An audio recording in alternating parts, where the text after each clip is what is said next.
أعوذ بالله من الشيطان الرجيم. بسم الله الرحمن الرحيم.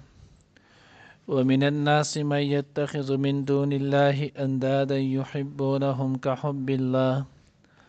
والذين آمنوا أشد حبا لله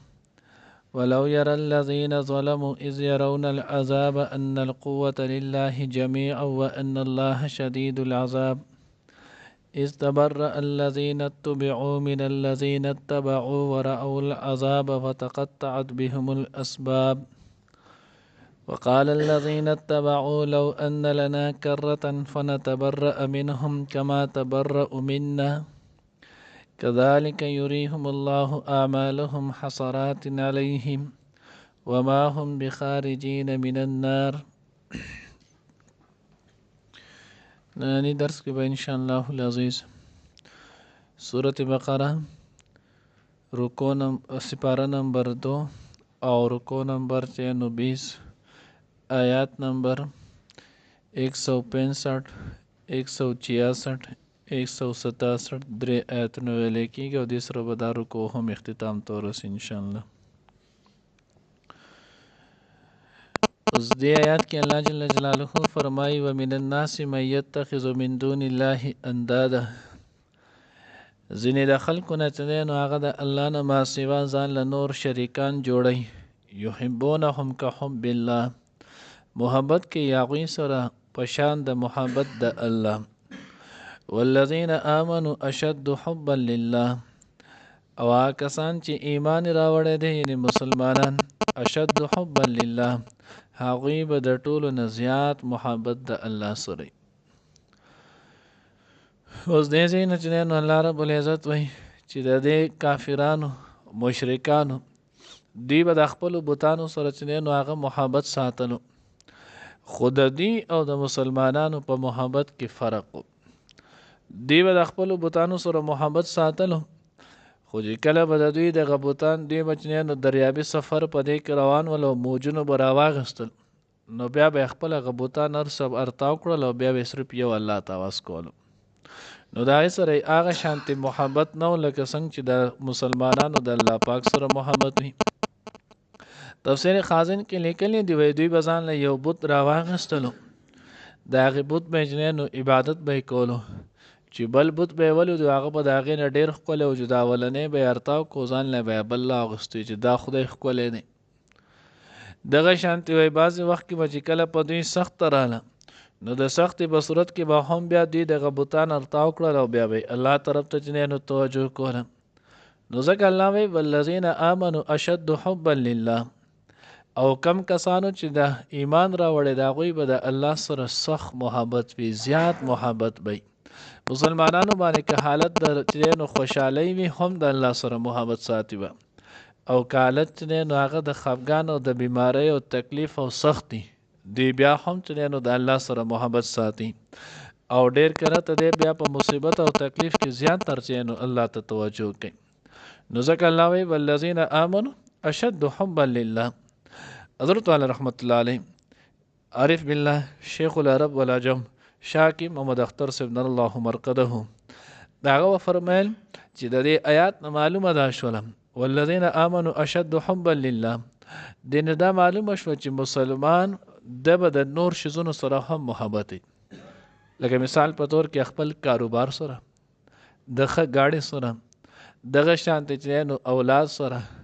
د خپل کور والا سره، خویندې وروڼو سره، معاشره کې یار دوستو، د دې ټولو سره به دی چې نو هغه محبت ساتي. د سره به چې نو هغه محبت دی کوي، دا د انسان چې نو هغه فطري یو قسم تقاضا ده، دی به د دې شیزونو سره چې نو هغه به محبت وي. خو والذین آمنوا اشد حبا لله، د مسلمان چې نو هغه به د الله سره د ټولو نه زیات محبت وي. یعنی یو طرف ته بیا چې نو د الله حکم رالو، او بل طرف ته د مور و پلار، د اولادو، د خویندو وروڼو، د ښځې، د خاوند، د دوی خواهشات او د دوی حکم رالو، نو مسلمان به په دغه وخت کې بیا د الله حکم مقدم کی او د دوی خواهشات چې دی نو دا به وروسته کی، نو د دوی به بیا د الله سره واقعي چې دی نو هغه زیات محبت دی. دغه شانتي بیا چې نو موږ اکثر خو مخکې چې نو د 2-3 جمعې چې نو بیان کې ویلو چې الله پیغمبر فرمای لا یؤمن احدکم حتى اكون احب الیه من والده وولده والناس اجمعین. تاسو کې یو سړی تر هغه وخت پورې کامل مؤمن نشي کېدی تر څو چې د الله د پیغمبر سره د دې دریو واړو نه زیات محبت نه. نو دې کې هم د قدم یو طرف ته چې نو د الله د پیغمبر حکم رالو، د الله د پیغمبر طریقه رااله، د الله د پیغمبر سنت رالل، او بل طرف ته چې نو هغه د دغه کسانو خواهش رالو. نو کچر توس د الله حکم د الله د پیغمبر طریقه دای مقدم کړله او د دوی خواهش ورسته کړلو، نو معلومه ده شوله چې دوی بیا د الله سره محبت چې نو هغه سیوا دی. او کچرته د هغوی په خواهشاتو په دې باندې وچلېدو نو دوی بیا د الله سره محبت نه دی. نو ځکه الله د مؤمن صفت دا ذکر کو چې د ده به د هر چا نه زیات محبت دا به د الله سره. الله دې موږ ته نصیب کړي. ولو یرى الذین ظلموا، او کاش چې کتلې به آی کسانو چې ظالمان دي، اذ یرون العذاب، هر کله چې وګوري هغه عذاب، ان القوة لله جمیعا، نو دوی به بیا په دغه وخت کې وایي چې ټول قوت طاقت د الله دی. خدا به هغه ځای کې وایي چې کم ځای کې به دوی بیا چې نو هغې ته رسېدلي. نو که چېرته دنیا کې انسان چې نو دا تصور وکړلو، ګوره دی چې نو خپل ځان سره مراقبه وکړه، خپل حساب یې وکړو چې زه هېڅ هم نه یم. د قوت خاوند یو د الله ذات دی، د طاقت خاوند یو د الله ذات دی،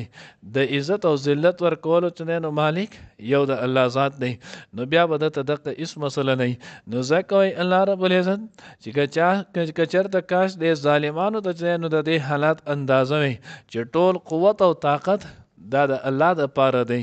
نو دوی به بیا چېرته هم ظلم نه و کړی، دوی به چېرته هم بیا چې نو زیاتې نه و کړی. خو څونکې دی په دغه وخت کې دا ټول هر څه ګڼي چې دا څه یم دا څه یم، بل څوک چې نو هغه نشتی.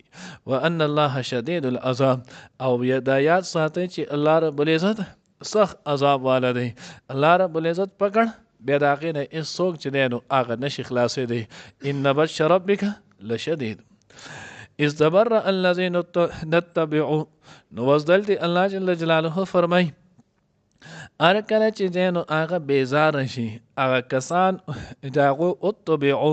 چې د هغوی پیروي شوې ده، من الذین د هغې کسان اتبعو چا چې پیروي کړې ده. اتبعو دې نه مراد چې نو هغه سربراهان دي، لیډران دي. اتبعو تبعو مجهول معروف سره دې نه مراد چې نو هغه عوام دي، ماتحت دي. نو وایي چې هغه وخت چې کله دوی چې نو ورځ د قیامت شي او دوی چې په چا پسې ورپسې ول په کومه غلطه عقیده باندې چې نو هغې روان کړي ولو، دوی ویني چې دوی خو اوس مونږ خسارې او نقصان جهنم طرف ته چې نو هغه بیایي. نو دوی به چې نو هغه ورته ووایي چې دا څه کوئ، اوس خو مونږ چې نو د دې ځای نه بچ کړي. نو دوی به سره آلتې خپل تعلق چې نو ختم کړي، بیزاره به دي شي. دوی به وایي چې مونږ چېرته دا کولی شو، مونږ خو خپل ځان نشو خلاصولی، تاسو به چې نو هغه څنګه خلاص کو. نو بیا چې دا کم چا تابعداري کړې ده، نو دوی به ورته بیا وایي چې صحیح ده، تاسو چې کله دا داسې نشئ کولی، نو مونږ ستاسو تابعداري چې نو هغه ولې کوله، تاسو به مونږ سره دنیا کې دومره وعدې او لوزونه چې دی نو هغه یې کولو. نو الله وایي د دوی دغه ټول وعدې او لوزونه ورأوا العذاب وتقطعت بهم الاسباب، د دوی په آپس کې چې کم تعلقات ولو او د دوی چې د تعلقاتو کمې ذرایع وي، الله وایي دغه ټول اسباب چې دی نو هغه به څه شي، ختم به شي. نو چا چې تابعداري کړې ده، نو دوی به بیا وایي چې مونږ اوس کاش مونږ ته یو پیره چې دی نو هغه مهلت میلاو شولی چې مونږ دنیا ته واپس لاړی او مونږ د دې خلکو نه واپس بیا برات چې دی نو هغه اختیار کړلی چې دوی ته مونږ بیا صفا او واضح ویلی چې یاره تاسو چې به کومې طور او طریقې مونږ په دې کې نه یو. الله وایي دا چې نو هلته بیا په آخرت کې به نه کېږي، هلته به دا خلک بیا په دغه خپل مشرانو پسې دوی پسې به لاړ شي، چا چې د چا په تابعدارۍ کې کومه ګمراهي کړله، نو د هغوی ته به ووایي چې مونږ ستاسو دغه تابعداري کړې وه، نن مونږ خلاص کړئ. هغه به وایي چې یاره مونږ تاسو پیژنم نه، مونږ ستاسو نه بیزاره یو، مونږ ستاسو سره څه تعلق چې دی نو هغه هم نشته. وایي دا کسان ان تر دې چې دوی به شیطان خواله بیا ټول یو ځای لاړ شي. دوی به شیطان ته چې نو هغه دا خبر وکړي چې ګوره ستا په لمسه باندې، ستا چې نو هغه په مکر او فریب باندې مونږ به دا ګناهونه کولو، اوس راشه مونږ چې نو د الله د ګرفت نه چې نو هغه خلاص کړه. الله جل جلاله فرمان د مخکینیانو منځ لس سپارو کې براشي شیطان به ورته وایي چې فلا تلومونی لومو انفسکم ما ملامت کوي خپل ځان چې دی نو هغه ملامت کوي ما خو تاسو ته صرف چې دی نو هغه څه اشاره کړې وه دلالت مې درته کړو دعوت مې در کړو او تاسو زما په خپله بیا چې دی نو په دغې ګمراهۍ کې تابعداري کړې که تاسو چېرته چې دی نو هغه زما ته تابعداري نه وی کړی نو زه به هم دې ځای ته نه را رسېدلم تاسو که چېرته چې نو هغه زما په نقش قدم نه وی تلی نو زه به هم نه راتلم انی کفرتو بما اشرکتمونی زه چې نو هغه انکار کوم د هغه چې د کمې تاسو سو شریک جوړ کړم یعنې دا خو به تاسو زما خبره منله نو ما کې دغه عجب او تکبر پیدا شو چې زه خو هم څوک یم زما پسې خو هم شاته څوک شته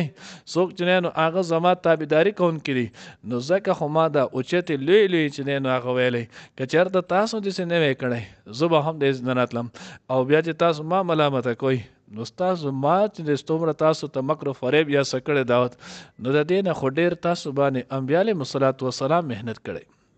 د انبیاو متبعینو چې نو هغه په تاسو باندې محنت کړی د هغوی به تاسو ته چې نو هغه دعوت درکو امر بالمعروف نهي عن المنکر به درته کول نو تاسو د هغوی خبره ولې نه منله چې زما ومنله نو بیا به دوی هلته افسوس کوي خو دغه افسوس به بیا کار نه ورکوي نو ځکه الله وایي وقال الذین اتبعوه وای به هغه کسان چې تابعداري کړي لو ان لنا کرتن کاش چې موږ د پاره وی یو ځل چې دی نو واپس کېدل فنتبرأ منهم كما تبرأوا منا موږ به هم داسې ویزاره شوي ولو د دې نه لکه څنګه چې دوی زموږ نه چې نو هغه بیزاره شول کذلک یریهم الله اعمالهم الله وایي دغه شان به موږ وښیو دوی ته الله پاک عملونه د هغوی حسرات علیهم چې هغه به سوا د افسوس نه نور څه نه وي په دوی به بیا صرف تش چې نو هغه افسوس کوي او د دې افسوس نه ما سوا چې نو هغه به له نور هېڅ پیدا نه ورکوي وما هم بخارجین من النار او په دغه افسوس سره به دوی بیا د جهنم نه چې نو وتی نشي یعنې دغه افسوس دا به دوی له هېڅ کار نه ورکوي او دنیا کې که لکوټې سړی ندامت اختیار کو لکوټې افسوس یې وکړو نو دا د انسان له ډېره چې نو هغه فایده ورکوي حدیث مبارکه کې راځي التوبة الندامه توبه څه ته ویلی کېږي توبه پیمانتیا ته ویلی کېږي ندامت ته ویلی کېږي دنیا کې سړی لږ سان لی کېناستو ځان له چې نو جدا شو او لږ تصور یې وکړو چې دا دومره وخت ما د الله او د الله د رسول چې نو هغه نافرماني وکړله بس ته زه به د خپل کار باندې چې نو پیمانه زما توبه ده نور به زه چې نو هغه د الله رب العزت نافرماني نه کوم دا لږه پیمانتیا دا به له د ټول عمر ګناهونه چې نو هغه به وینځي الله وایي که په آخرت کې دوی هم هر څومره چې نو بیا افسوس اظهار وکړي خو ما هم بخارجین من النار دوی به بیا د جهنم نه چې نو هغه وتونکي نه وي الله دې دغه پیمانتیا دغه توبه موږ ته په دنیا کې نصیب کړي ومن الناس او ځینې د خلکو من هغه دی یتخذو من دون الله چې جوړی د الله نه ما سوا اندادن شریکان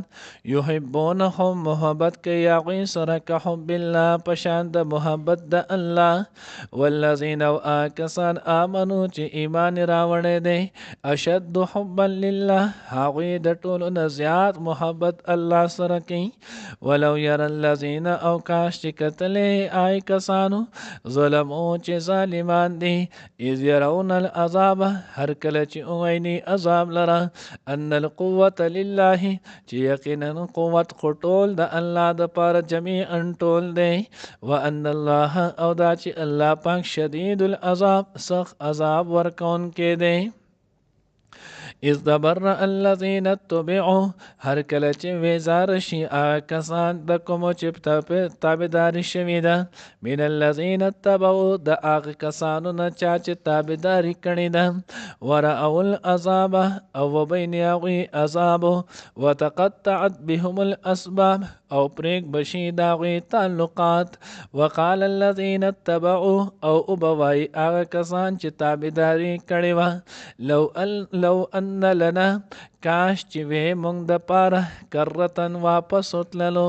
فنتبرأ منهم پس نو مونږ به بیزاره شیو د دینه کما تبرأ منا لکه څنګه چې دوی بیزاره شول زمونږ نه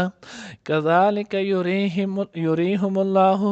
دغه شان به وښیي هغوی ته الله پاک اعمالهم عملونه د هغوی حسرات علیهم پیمانتیا به یې په هغوی